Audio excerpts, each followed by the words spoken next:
আপনি দেখছেন আমাদের বিশেষ পডকাস্ট অনুষ্ঠান জাগো মনুষ্য।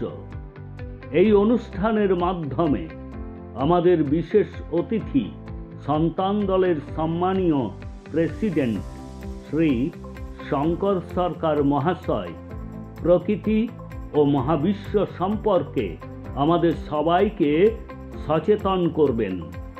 এই অনুষ্ঠানটিতে ধর্ম, রাজনীতি, বর্ণ এবং আরও বিভিন্ন বিষয়ের কথা মানুষকে জানিয়েছেন।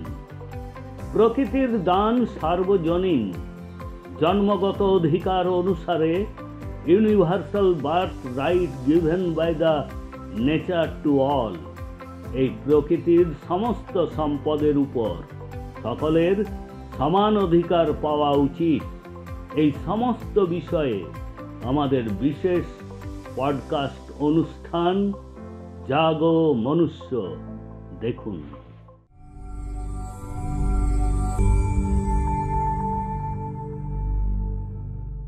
রাম নারায়ণ রাম।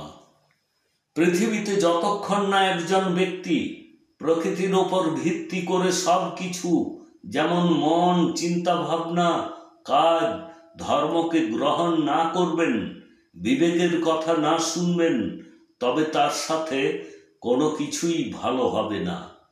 মন এবং বিবেক থেকেই আমাদের শরীর গঠিত হয়েছে।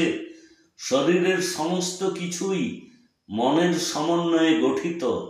কোনো ব্যক্তি কর্ম করেন না, আমাদের মনই কর্ম করে। যদি আমরা মনকে চুরি করতে বলি, তবে আমাদের মন চুরি করে। চুরি করা দ্রব্য আমাদেরকে দেয়। আমরা কোথায় আছি, কে কথা বলে, কে খায়, কে দেখে, কে বোঝে, কেউ বলতে পারে না। প্রতিটি ব্যক্তি রাত্রে মারা যায় এবং সকালে বেঁচে ওঠে বা জেগে ওঠে।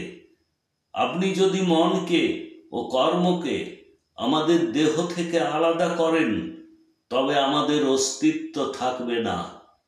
সে কারণেই বলছি যে কোনো ব্যক্তি কর্ম করে না, আমরা মনকে আদেশ করি। যদি আমাদের মাথায় একটি পোকা এসে বসে, তখন আমরা আমাদের মনকে সে কথা বলি।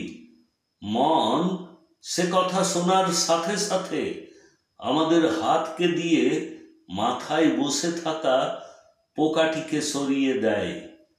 এটি মনের জন্যই হয়, কারণ মনই সেই আদেশ দেয় যা কেবল দেহ পালন করে। মানুষ হলো গড মেড রোবট, অর্থাৎ ঈশ্বর সৃষ্ট রোবট।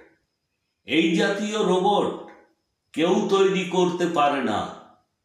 সমস্ত দেশকে বলুন, বিজ্ঞানীদের বলুন যে ডিএনএ ছাড়া একটি মাছি তৈরি করে দেখান।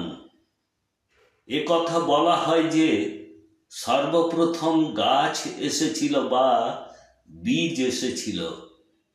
কে সে সব সম্পর্কে বলবে? এই জন্যই সর্বপ্রথমে মনুষ্য নির্মিত ব্যক্তি মালিকানা, ম্যানমেড রাজনৈতিক দল, মনুষ্য নির্মিত ধর্ম, ম্যানমেড শিক্ষা পৃথিবী থেকে অপসারণ করা উচিত।